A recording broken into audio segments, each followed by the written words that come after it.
வணக்கம். மார்கழி மக்கள் இசை 6வது ஆண்டாக வெற்றிகரமாக வருகிற 26, 27, 28 சென்னை பச்சையப்பன் கல்லூரியில் இருக்கிற ஒரு பெரிய மைதானத்தில் திறந்த வெளியில் இந்த வருடம் நிகழ இருக்குது. 500க்கும் மேற்பட்ட இசைக்கலைஞர்கள் இதில் கலந்துக்க இருக்கிறாங்க. அண்டு 2 மணிக்கு ஆரம்பித்து 10, 11 மணி வரைக்கும் இந்த நிகழ்வு 3 நாட்கள் தொடர்ந்து நிகழும். நிறைய இசைக்கலைஞர்கள், திரைக்கலைஞர்கள், அரசியல் பிரமுகர்கள் இந்த நிகழ்வில் பங்கேற்க இருக்கிறாங்க.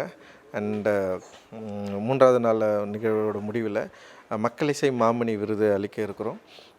ராஜராணி ஆட்டக்கலைஞர் அவங்க தர்மம்மாள் அவங்களுக்கும் அவங்க ஒப்பாரி பாடகராகவும் இருக்கிறாங்க. அண்டு எஸ் மூர்த்தி நாதஸ்வர கலைஞர் இவங்க 2 பேருக்கும் மக்கள் இசை மாமணி விருது அளிக்க இருக்கிறோம். அண்டு இந்த நிகழ்வு மற்ற வருடங்களை விட மிக பிரம்மாண்டமாக இருக்கும் அப்படின்றதில் நாங்கள் பெரும் மகிழ்ச்சி அடைகிறோம். எல்லா இந்தியாவில் இருக்கிற பரவலாக இருக்கிற மிக முக்கியமான ஃபோக்லோர் ஆர்டிஸ்ட் நிறைய பேர் இதில் கலந்துக்கிறாங்க. குறிப்பாக ரேப் வகை கலைஞர்களும் ஹிப்ஹாப் வகை கலைஞர்களும் இந்த நிகழ்வில் கலந்துக்கிறாங்க. இந்தியா முழுக்க இருக்கிற பல மாநிலங்கள்லேருந்து வராங்க. குறிப்பாக Kerala and Karnataka and Maharashtra and சில பகுதியிலிருந்தும் வராங்க. ஆக்சுவலி இந்த நிகழ்வில் ஆல்ரெடி பங்கேற்றிருக்காங்க. ஏன்னா போன வருடம் கனடாவை சேர்ந்த நவினி நேவஸ் அவங்க பாடினாங்க. அண்டு ஸ்ரீலங்காவில் இருக்கிற சில ஆர்டிஸ்ட்டும் பங்கு பெற்றாங்க போன வருடம். பட் ஆனால் இந்த வருடம் நாங்கள் சில ஆர்டிஸ்ட் அப்படியே மாற்றி சில பேர்கிட்ட நாங்கள் ட்ரை பண்ணோம். வாய்ப்பு இல்லாதனால அவங்களால கலந்துக்க முடியல. நிச்சயமாக நெக்ஸ்ட் வருடங்கள் இன்னும் பல கலைஞர்களை இந்த நிகழ்வுக்கு கொண்டு வர நாங்கள் ட்ரை பண்ணுவோம்.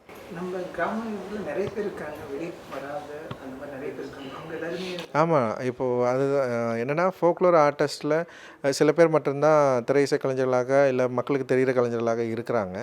அண்ட் நாங்கள் என்ன பண்ணுறோன்னா மக்களுக்கு ரொம்ப பரிச்சயமான ரொம்ப மக்கள் மத்தியில் பிரபலமாக இருக்கிற கலைஞர்கள் ஆனால் பொதுவெளியில் பிரபலமாகாமல் இருக்கிறாங்க. அவங்களுடைய இசை சேராமல் இருக்குது. ஸோ அந்த மாதிரி ஆர்டிஸ்ட்டை நிறைய பேர் கண்டடைந்து அவங்கள நாங்கள் ஸ்டேஜ் பண்ணிட்டுருக்கோம். அது மாதிரி நிறைய ஆர்டிஸ்ட் வந்திருக்காங்க. இந்த வருடம் புதுசாக ஒப்பாரி கலைஞர்களை நிறைய பேரை ஸ்டேஜ் பண்ண போகிறோம். ஆக்சுவலி சினிமாவில் நிறைய சம்பாதிச்சு இந்த மாதிரி மக்கள் இசைக்கு நிறைய செலவு பண்ணார். ரஞ்சித் சார் கோடிக்கணக்கில் ஒய்ஃப்லாம் திட்டுறது இல்லையா? ஏதாவது கவர்மெண்ட்டை ஆர்டர் கேட்கலாம், இல்லை ஏதாவது டைஅப்பு அப்படியா ஸ்பான்சர்லாம் கேட்கலாம், ஏன் பண்ணலை? இல்லை, ஸ்பான்சர் கேட்டு தான் இருக்கிறோம். அது சில சிக்கல்கள்லாம் இருக்குது. பட் ஆனால் நாங்கள் என்ன யோசிக்கிறோன்னா கூடுமான வரையில் இந்த நிகழ்ச்சியை மக்கள்கிட்ட பரவலாக கொண்டு போனதுக்கப்புறம் மக்கள் இந்த நிகழ்ச்சியை ஓன் பண்ணணும் அப்படின்னு நாங்கள் நினைக்கிறோம். இப்போ வரைக்கும் இலவசமாக தான் கொடுத்துட்ருக்குறோம்.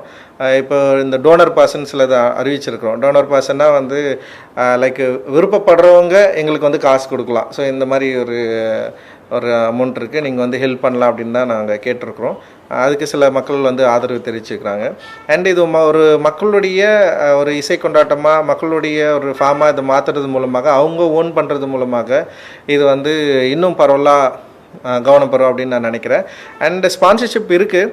சில பேர்கிட்ட நாங்கள் போயிருக்கோம். ஆனால் இந்த டைமிங் சென்ஸ் இப்போ நான் சினிமாவில் ரொம்ப பிஸியாக இருக்கிறதுனால என்னால் இது கரெக்டாக ஃபாலோ பண்ண முடியல. அதனால் ஒவ்வொரு முறையும் நாங்கள் என்ன பண்ணுறோன்னா நாங்கள் ட்ரை பண்ணுறோம். பட் ஆனால் பிரேக் ஆகுது. அதனால் வேறு வழியில் நம்மளே பண்ணிக்கலாம் அப்படின்னு சொல்லிட்டு ட்ரை பண்ணிட்டே இருக்கோம்.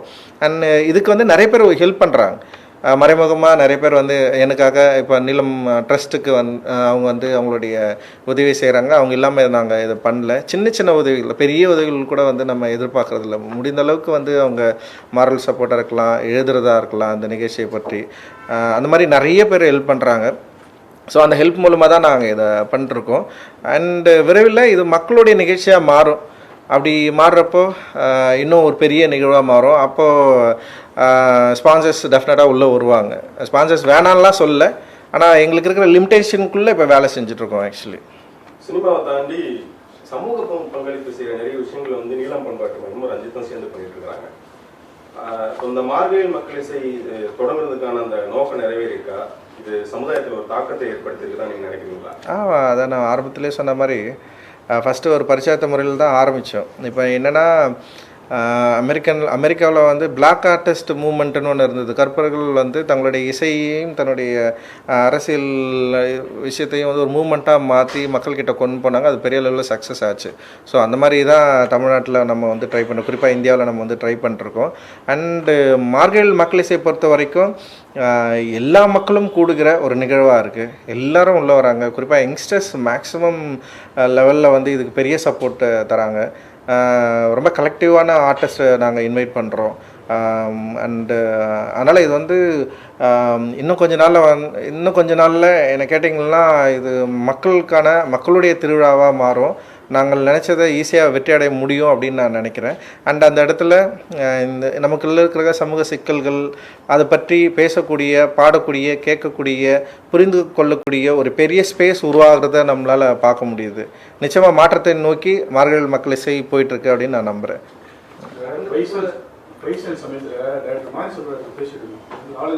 நிறைய தொடர்பு இருக்கு.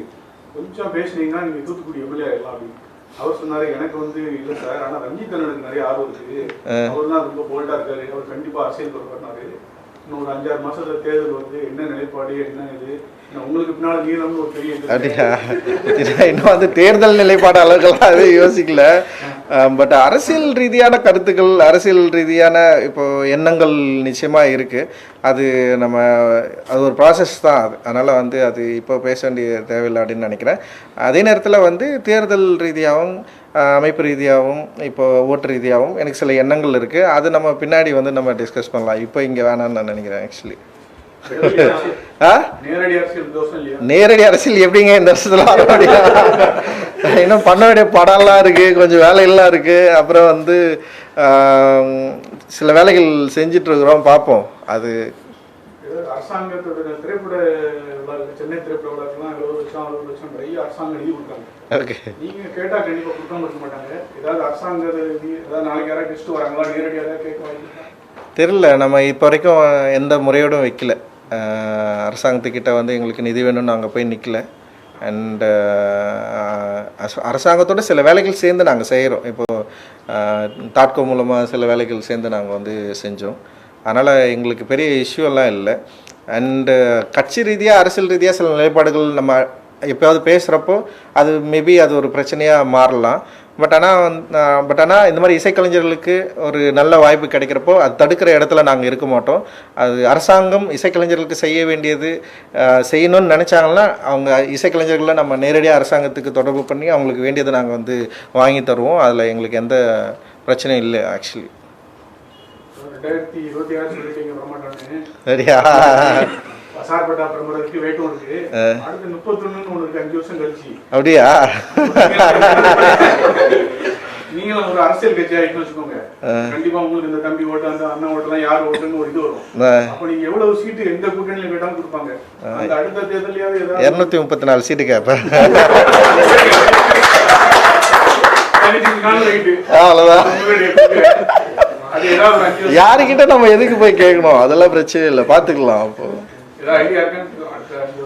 சார் இன்னும் டைம் இருக்குது சார், யோசிப்போம். முதல்ல வேலையெல்லாம் செய்வோம், செஞ்சுட்டு அப்புறம் டெஃபினட்டாக யோசிப்போம்.